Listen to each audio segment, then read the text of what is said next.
नमस्कार मैत्रिणींनो, मी प्रीत. माझ्या नव्या कोऱ्या चॅनलवर तुम्हा सर्वांचे मनापासून स्वागत. मार्गशीर्ष सुरू आहे. सर्वांच्या घरी गुरुवारची लगबग सुरू असते. माझ्याही आहे. मैत्रिणींनो, सर्वप्रथम आपण कलश भरून घेऊ. कलशामध्ये पाणी ओतून त्यामध्ये हळदी कुंकू वाहून घेऊ. त्यानंतर त्याच्यामध्ये गुलाबजलसुद्धा मिसळून घेऊ.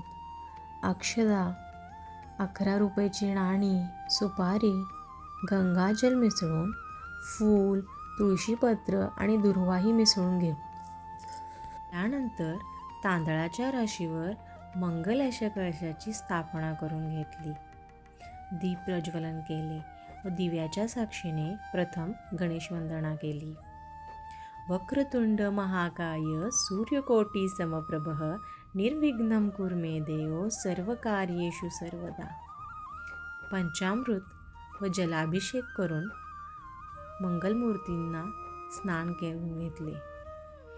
चंदन, हळदी कुंकू आणि अष्टगंध लावून त्यांच्या पानाच्या विड्यावर स्थापना करून दुर्वा वाहिल्या. कापसाची वस्त्रे, फुलं, उदबत्ती लावून यथासांग पूजा केली. त्यानंतर श्री हरी विष्णू आणि साक्षात आई महालक्ष्मी यांनाही पंचामृत आणि जलाभिषेक करून त्यांचीही स्थापना करून घेतली. गोमती चक्र, चांदीचा शिक्का आणि अक्षदा यावर आई महालक्ष्मींची स्थापना केली. आई महालक्ष्मीला गुलाब पुष्प अतिशय प्रिय आहे, ते आवर्जून आणा. त्यानंतर गणपतीला गोड खोबऱ्यांचा, श्रीहरिविष्णूंना दुधाचा आणि आई महालक्ष्मीला अतिशय प्रिय असणाऱ्या कमळांच्या बिया म्हणजेच मखाण्याचा नैवेद्य आवर्जून दाखवला. त्यानंतर आईची ओटी भरून घेतली. त्याचसोबत विड्याचे पानही ठेवले. लवंगा, वेलदोडे, सुपारी या पानावर ठेवून घेतल्या. मैत्रिणींनो, आईला प्रार्थना करा की माझी ही साधी भोळी पूजा गोड मानून घे. काही चुकलं तर क्षमा कर. ही संध्याकाळची वेळ आहे. गुरुवारची कहाणी वाचून देवीची आरती करून घेतली. जेवणात म्हणजेच नैवेद्यात पुरणपोळीचा बेत करून घेतला.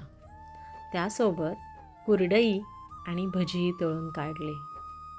देवीला पुरणाचे दिवे अतिशय प्रिय. फुलवाती करून देवीची पुरणाच्या दिव्यांनी आरती करून घेतली.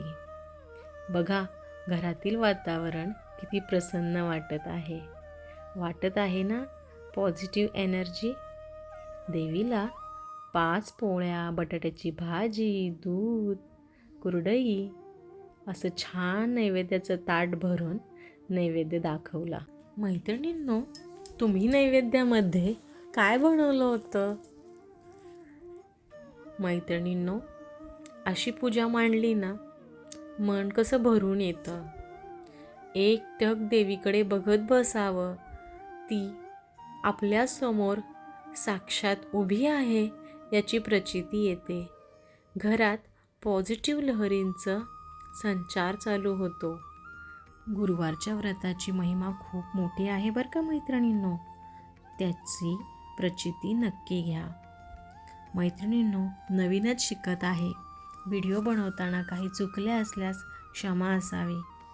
तुम्हाला माझा व्हिडिओ कसा वाटला याचा अभिप्राय नक्की द्या. तुमचे लाईक्स, कमेंट्स मला व्हिडिओज बनवायला मोटिवेट करतील. प्लीज चॅनल सबस्क्राईब करा आणि चॅनलची घंटी वाजवा, जेणेकरून नवीन व्हिडिओचे नोटिफिकेशन येईल. मैत्रिणींनो, तुम्हाला अजून काय बघायला आवडेल हेही सांगा. थँक्यू.